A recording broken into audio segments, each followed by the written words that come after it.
Hello, welcome to SN Chaudhary Physics classes. Today I am going to discuss parallelogram law of vector addition for class 11th.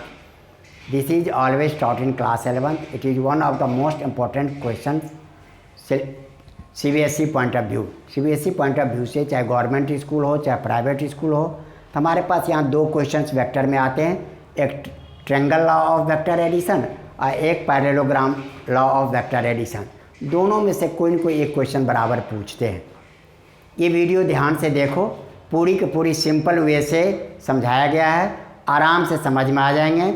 और इसको like भी करना, share भी करो और subscribe करो, जिससे आगे की वीडियो भी आपके पास पहुंचते रहेंगे। यदि किसी बच्चे को कोई प्रॉब्लम्स है तो वो कमेंट कर देना, उस कमेंट का हम जवाब देंगे। अब आप आ जाओ, लिखते हैं parallelogram law of vector addition.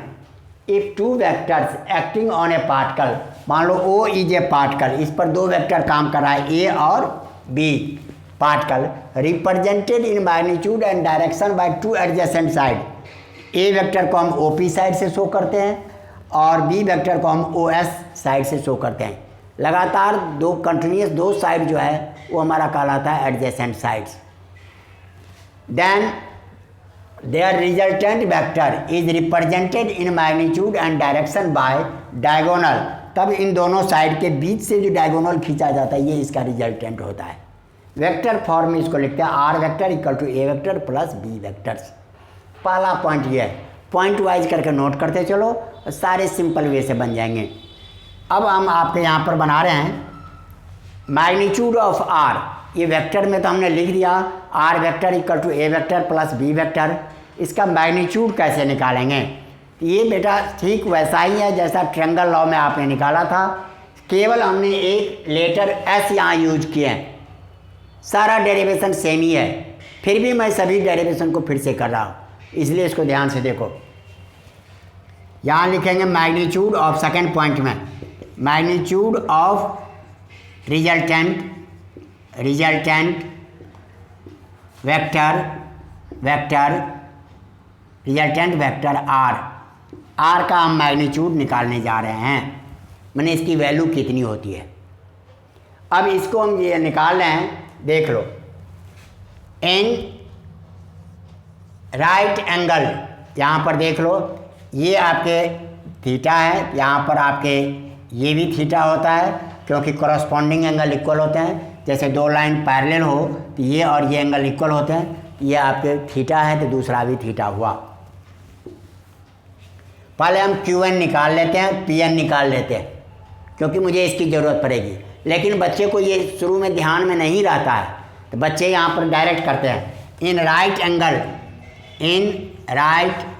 Angled triangle, या रुक जाओ पहले ऐसे, the schematic diagram of the situation is shown in figure. हम डायरेक्ट लिख देते हैं, पूरा फिगर को एक्सप्लेन करने की हमें ज़रूरत नहीं, केवल ये एक लाइन लिखने से। अब देख लो, हमने ट्रायंगल कौन सा ले लिया, यहाँ से परपेंडिकुलर डाल दिया तो ONPQ। In right angled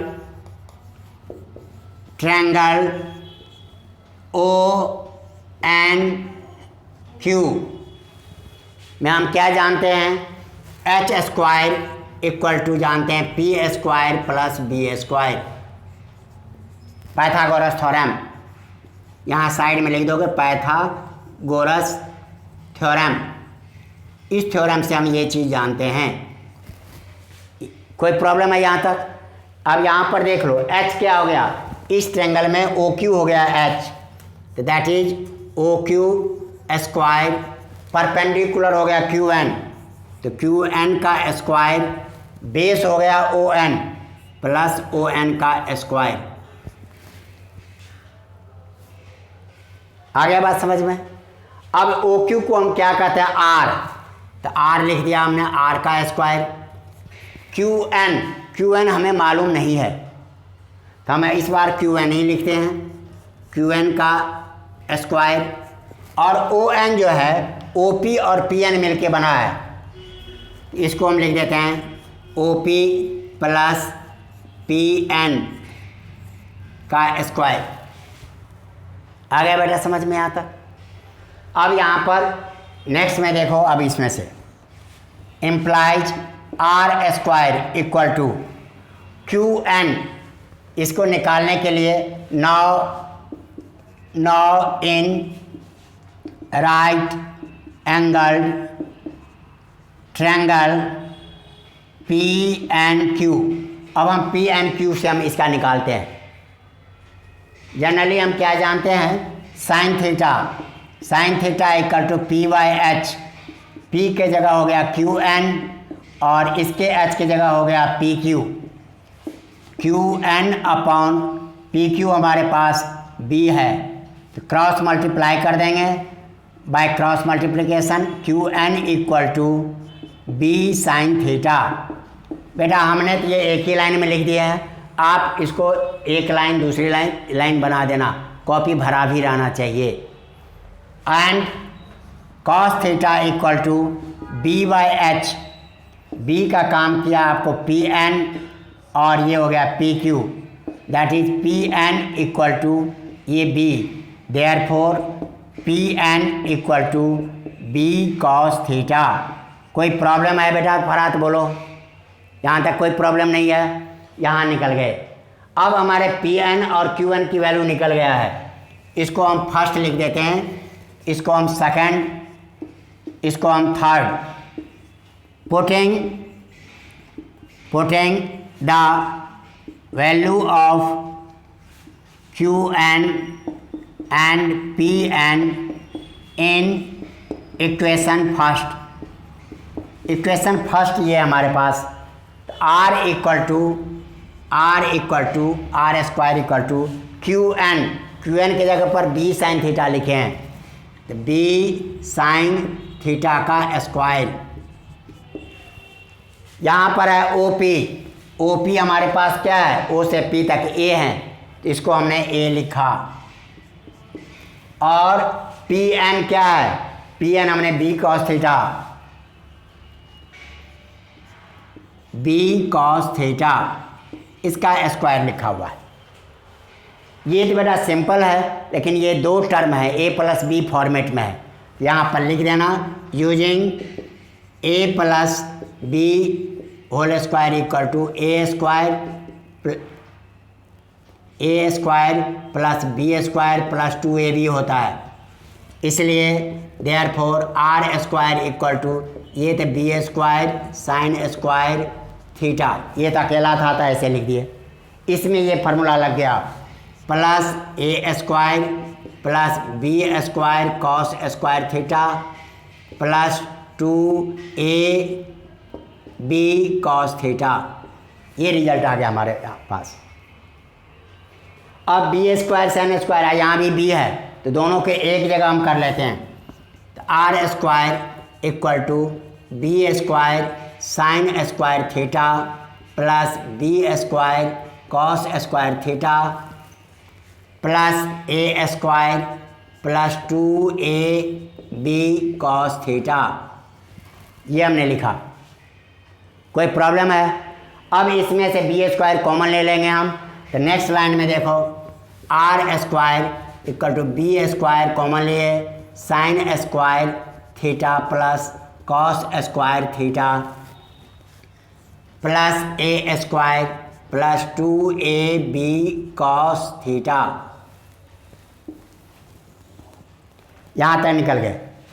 but हम क्या जानते हैं, but sine square theta plus cos square theta का वैल्यू कितना होता है? खुशी कशिश बोलो, इसका नाम कितना होता है? 1 होता है वैल्यू। इसलिए हमने क्या लिख दिया, R square equal to B square into 1 plus A square plus 2ab cos theta. Next line में R square equal to A square को पहले लिख लो B square plus 2ab cos theta. लेकिन बेटा कई बार बच्चे यहीं छोड़ देते हैं, हमें आर चाहिए, तो आर के ऊपर तो स्क्वायर है, तो आर हटा दो, square, R equal to A square plus B square plus 2ab cos theta. This is required, this is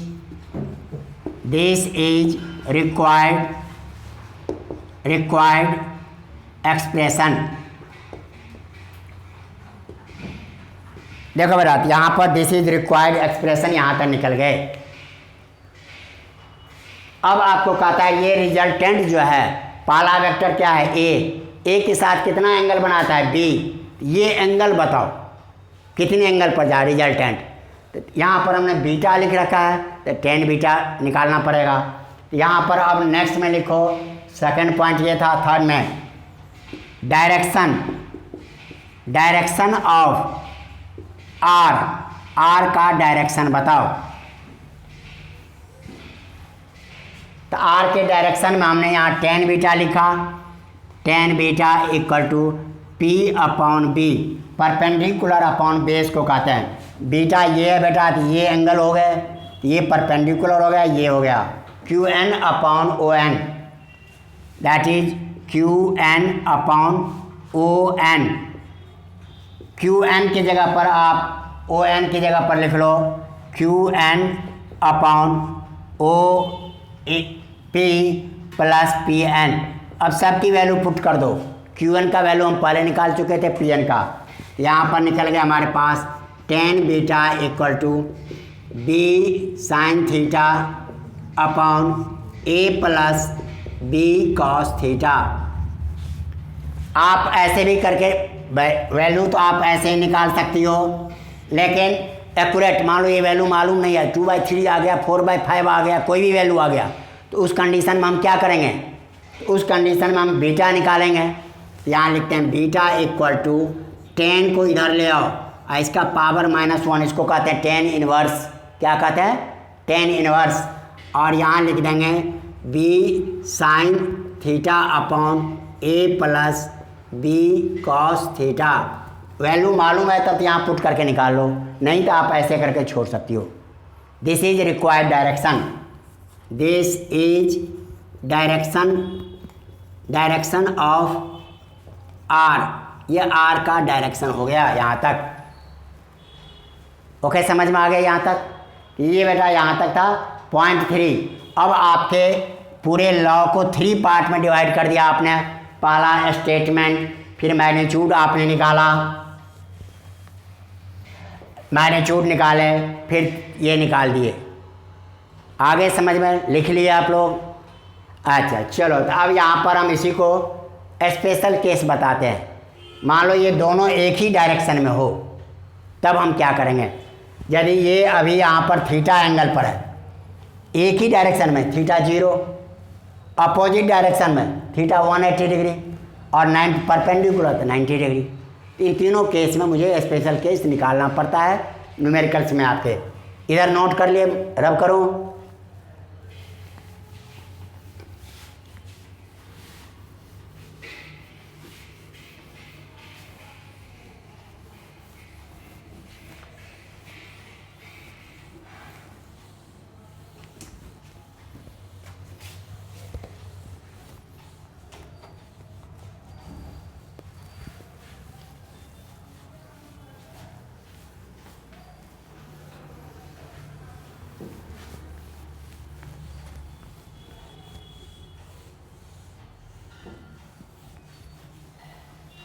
अब आपके 4th पॉइंट में आ जाओ। जब भी पेपर में पूछते हैं, पेपर में ये रहते हैं स्टेट लॉ ऑफ पैरेललोग्राम और वेक्टर एडिशन और derive expression for R, resultant की वैल्यू निकालो। तो ये पूरा लिखना था 3 पॉइंट, लेकिन कुछ स्पेशल चाहिए। इतना तो सारे बच्चे लिख के आ जाते हैं, तो आप कुछ स्पेशल में क्या करेंगी, 4था पॉइंट लिख देंगे स्पेशल केस, स्पेशल केसेस। अब स्पेशल केसेस जैसे हैं, पहला when theta equal to 0, that is both vectors are in same direction, दोनों वेक्टर सेम डायरेक्शन में हैं। इस कंडीशन में सेम डायरेक्शंस में है तो आपके आर कितना हो जाएगा, A square plus B square 2ab cos theta था हमारे पास, तो हमने क्या लिखा, A square plus B square plus 2ab cos 0 degree. एक भी स्टेप हमने नहीं बढ़ाए हैं, ध्यान दो। अब यहाँ कॉस 0 का वैल्यू 1 होता है तो A square B square 2ab into 1, side में लिखने के बाद हम इसी में वैल्यू लिखते गए, 2 लाइन एक्स्ट्रा लिख जाएगा। अब आपके देख लो A square plus B square plus 2ab मिल गया, ये हमारे फार्मूला क्या हो गया, A plus B whole square. Square का रूट निकालते हैं तो ए प्लस बी, तो आर इक्वल टू ये निकल गया। This is maximum resultant maximum कब होगा, जब दोनों सेम डायरेक्शन में काम करेंगे। आगे बात समझ में। दूसरा केस है when theta equal to 180 degree, that is cos theta equal to cos 180 degree, जिसकी वैल्यू होती है -1। इसमें हो गया both vectors are in opposite direction, जब दोनों वेक्टर अपोजिट डायरेक्शन में काम करते हैं। डायरेक्शन अब यहाँ पर जैसे था दोनों वेक्टर इधर ही काम करता है, ए भी इधर ही था और बी भी इधर ही था। यहाँ पर क्या हो गया, ए वेक्टर्स इधर हैं और बी वेक्टर्स इधर हैं, अपोजिट डायरेक्शन में हो गए तो दोनों के बीच का एंगल 180 डिग्री। तो इसके केस में आर कितना हो जाएगा, R equal to A square plus B square plus 2ab cos theta, हमने ये पूरा लिखा पहले। अब आप आ जाओ इसमें, R equal to A square plus B square plus 2ab cos 180 degree, a square plus B square plus 2ab into -1, a square plus B square minus 2ab। ये फिर बेटा फार्मूला बन गया a minus b whole square का, तो हम यहाँ लिख दिए a minus b whole square और इसका रूट, यह आर की वैल्यू निकल गई। अब R equal to a minus b, ये रिजल्ट का, ये दिस इज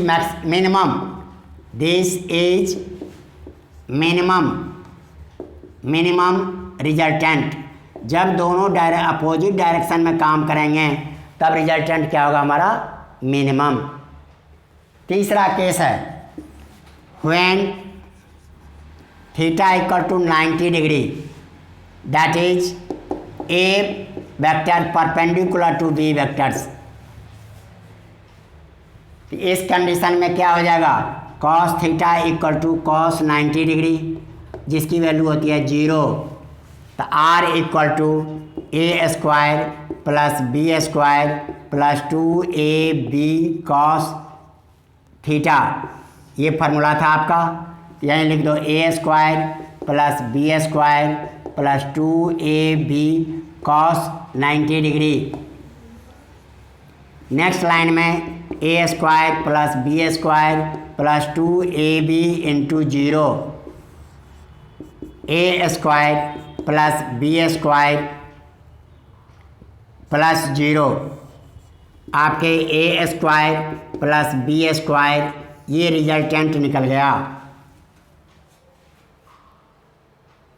अब इसके रिजल्टेंट में हम सब जगह थोड़ा जगह छोड़े हैं किसी और पर्पस से। अब यहाँ पर देख लो, रिजल्टेंट तो इतने निकल गए। इस तरह से ये आपके फार्मूला याद रखेगी, ये रिजल्टेंट का। लेकिन बेटा इसी में एंगल कैसे निकालते हैं तो देख लो, tan beta equal to B sine theta upon A plus B cos theta. यहाँ पर क्या हो जाता है, बी साइन 90 डिग्री अपॉन ए प्लस बी कॉस 90 डिग्री। एक ही लाइन में पूरा कर देते हैं, b इंटू 1, साइन 90 का वैल्यू 1 होता है, और a plus b into 0 that is b upon a बच गया। इस तरह से टेन बीटा इक्वल टू, आप डायरेक्ट याद कर लो b अपॉन a। ये आप डायरेक्ट याद करेंगी तो कंपटीशन में जैसे जाएगी तो वहाँ इतना करने की ज़रूरत नहीं। जैसे ही देखा परपेंडिकुलर है b अपॉन a निकाल दिए, therefore beta equal to tan inverse B by A. आप ऐसे भी रिजल्ट लिख सकती हो। ये सारे फार्मूले हो गए इसके। अब इसी तरह से कहते हैं सर इसमें तब क्या करते हैं हम, यहाँ पर देख लो, and tan beta b sine 0 degree upon A plus B cos 0 degree, b into 0 upon A plus b into 1, ऊपर में 0 आ गया, a प्लस बी, रिजल्ट क्या मिल गया 0। अब यहाँ पर देख लो, टेन बीटा के वैल्यू कितना निकल गया 0, कहना मतलब रिजल्टेंट जो था बीटा पर उसी किसी के डायरेक्शन में जा रहा है, a के डायरेक्शन में। तो आप इसी को देयरफॉर बीटा इक्वल टू कैसे सॉल्व करेंगी, टेन 0 डिग्री का भी 0 वैल्यू होता है, तो बीटा की वैल्यू कितना हो गया 0 डिग्री। ये हो गया आपके रिजल्ट है एंगल का।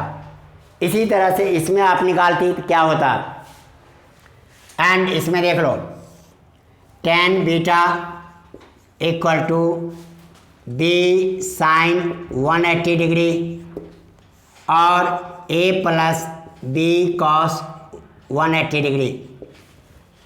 यहाँ पर आपके देखो b इंटू 0, साइन 180 डिग्री भी 0 होता है, upon a plus b into -1 that is 0 upon a minus B.